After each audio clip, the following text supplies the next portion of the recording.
Shalom, salam sejahtera bagi kita semua Bapak Ibu yang Tuhan kasihi dalam Kristus Yesus.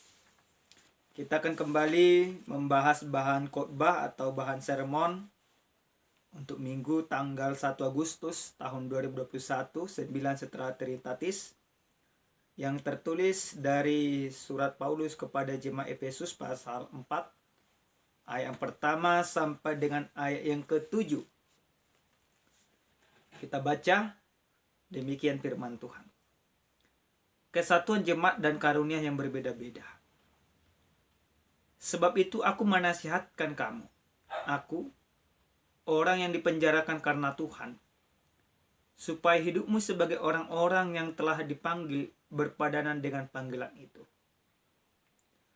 Hendaklah kamu selalu rendah hati, lemah lembut, dan sabar. Tunjukkanlah kasihmu dalam hal saling membantu. Dan berusaha memelihara kesatuan roh oleh ikatan damai sejahtera. Satu tubuh dan satu roh. Sebagaimana kamu yang telah dipanggil kepada satu pengharapan yang terkandung dalam panggilanmu.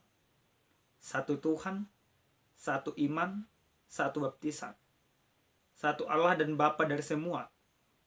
Allah yang di atas semua dan oleh semua dan di dalam semua. Tetapi kepada kita masing-masing telah dianugerahkan kasih karunia menurut ukuran pemberian Kristus. Sampai di sana pembacaan kebenaran firman Tuhan.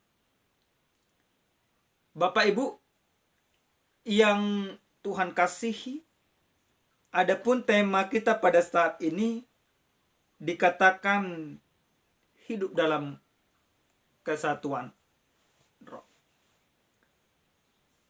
Bapak Ibu yang Tuhan kasihi, firman ini mau mengajarkan kepada kita bagaimana setiap orang yang percaya menyadari sebuah panggilan. Tentu kalau kita berbicara soal memanggil, mungkin kita sudah paham. Seseorang memanggil orang lain itu dikarenakan ada sesuatu yang penting. Ada sesuatu yang perlu.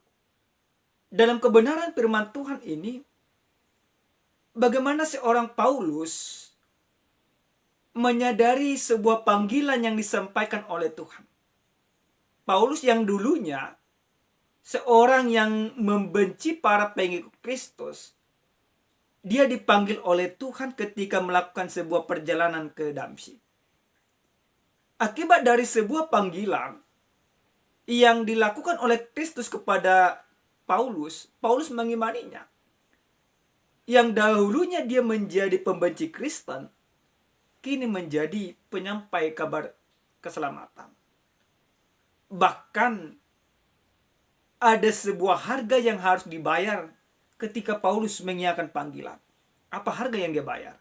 Harga yang dia bayar, dia harus terpenjara. Dalam kebenaran firman Tuhan, dalam ayat yang keempat, bagaimana Paulus memberikan sebuah nasihat dari penjara. Nasihat yang dia sampaikan yaitu tentu bukan kepada orang yang tidak percaya, melainkan kepada tiap-tiap orang yang sudah percaya. Paulus katakan, supaya hidupmu sebagai orang-orang yang telah dipanggil berpadanan dengan panggilan itu. Hidup siapa? Hidup orang yang percaya, berpadanan dengan panggilan.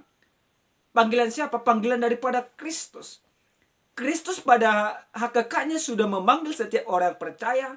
Ketika Kristus menyerahkan dirinya di kayu salib, maka semua yang berdosa dan menjadi percaya masuk ke dalam keselamatan itu. Dan setiap orang yang sudah hidup di dalam anugerah keselamatan yang sudah disampaikan oleh Kristus, maka sudah terpanggil di dalam kebenaran. Pemanggilan yang diberikan oleh Kristus tentu berbeda dengan pemanggilan yang diberikan oleh dunia ini. Panggilan yang diberikan oleh Kristus adalah panggilan keselamatan untuk menyelamatkan. Panggilan kebenaran untuk membenarkan. Panggilan yang disampaikan oleh Kristus yaitu panggilan untuk menyampaikan Injil Kristus kepada setiap orang yang percaya. Maka Paulus katakan, orang-orang yang telah dipanggil berpadanan dengan panggilan itu. Berpadanan, artinya seperti apa? Selaras. Maka setiap orang yang percaya yang sudah terpanggil di dalam keselamatan yang diberikan oleh Kristus harus berpadanan, harus selaras. Nah, yang berikut Paulus katakan, hendaklah kamu selalu rendah hati, lemah lembut, dan sabar. Tunjukkanlah kasihmu dalam hal saling membantu. Paulus katakan, ketika kita sudah menyadari akan panggilan yang diberikan oleh Kristus kepada kita, maka harus ada cerminannya. Apa cerminannya? Cerminannya dikatakan rendah hati, lemah lembut, dan sabar. Bahkan menunjukkan kasih dan saling membantu. Nah, orang yang percaya harus menunjukkan kerendahan hati. Tidak lagi kesombongan. Harus berhati lemah lembut. Harus penuh dengan ketulusan. Harus penuh dengan kesabaran. Sekalipun banyak tantangan dan persoalan, tetapi orang yang sudah dipanggil oleh Tuhan harus memiliki kesabaran dalam menghadapi setiap tantangan yang ada. Lalu dalam ayat ketiga dikatakan, berusahalah memelihara kesatuan roh oleh ikatan damai. Memelihara, berusaha untuk memelihara kesatuan roh dan ikatan damai sejahtera itu diperlukan usaha. Kenapa diperlukan usaha? Karena tidak gampang. Ada banyak kesulitan, ada banyak tantangan, ada banyak godaan-godaan. Maka dikehendaki harus ada sebuah usaha. Usaha mempertahankan kehidupan di dalam kesatuan roh dan usaha mempertahankan untuk hidup berdamai seperti damai sejahtera yang diberikan oleh Allah, shalom yang diberikan oleh Allah. Nah, dalam ayat yang berikut, dalam ayat keempat, satu tubuh dan satu roh, sebagaimana kamu telah dipanggil kepada satu pengharapan yang terkandung dalam panggilanmu. Satu Tuhan, satu iman, satu baptisan, satu Allah. Bapak Ibu yang Tuhan kasih dalam Kristus Yesus, apa yang boleh kita lihat dari firman Tuhan ini? Bagaimana kita supaya hidup dalam kesatuan roh? Hidup dalam kesatuan roh, yang pertama sekali kita harus menyadari bahwa kita sama-sama terpanggil di dalam Tuhan. Maka ketika kita sudah terpanggil di dalam Tuhan, menyadari itu, ada tindakan nyatanya. Hidup dalam satu roh. Dalam satu roh berarti mementingkan kepentingan bersama di atas kepentingan pribadi. Meninggalkan ego masing-masing demi kepentingan bersama. Hidup dalam satu roh yang kita pertahankan dalam kebenaran firman Tuhan ini, bagaimana kita mampu saling mengasihi satu sama lain. Bagaimana kita menjadikan sebuah perbedaan menjadi sebuah kebersamaan. Bagaimana kita melihat perbedaan itu menjadi sebuah kesatuan di dalam Kristus. Tidak sama, tetapi satu. Satu di dalam Kristus berarti tujuannya yaitu melayani Kristus di dalam kebenaran.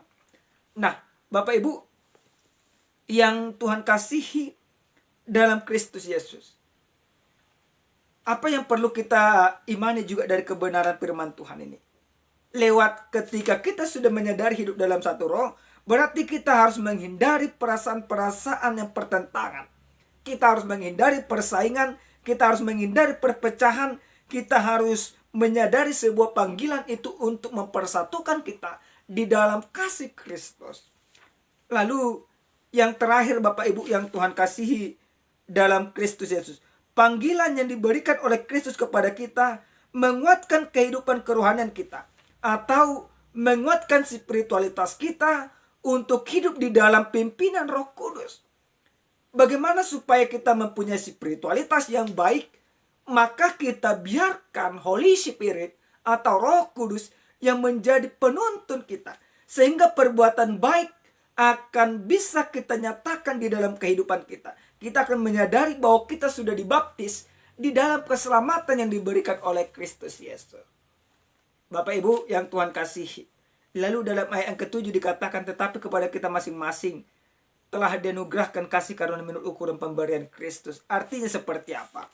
Artinya ini mau mengajarkan kepada kita, Bapak Ibu yang Tuhan kasihi, pada ayat yang ke-7 ini dikatakan bahwa masing-masing kita telah dianugerahkan kasih karunia menurut ukuran Kristus. Apa yang ingin dikatakan bahwa kelebihan, kemampuan atau perbedaan kita dari orang lain itu adalah anugerah. Itu adalah pemberian Tuhan yang akan dipergunakan juga untuk perbuatan baik, untuk pekerjaan kemuliaan Tuhan. Ada anugerah tersendiri, ada karunia tersendiri yang Tuhan nyatakan kepada kita.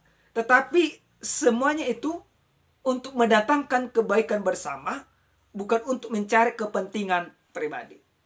Bapak Ibu yang Tuhan kasihi, hidup dalam kesatuan roh harus menyadari bahwa setiap orang yang percaya dipanggil dalam Yesus Kristus menjadikan sebuah perbedaan menjadi sebuah kekuatan, karena Tuhan sudah menganugerahkan keselamatan kepada kita. Keselamatan memberikan damai sejahtera, keselamatan memberikan kita berhati lemah lembut, dan panggilan itu menjadikan kita melakukan pekerjaan-pekerjaan yang baik sesuai dengan kehendak Tuhan. Amin. Shalom. Salam sehat. Salam sejahtera. Tuhan memberkati kita semua.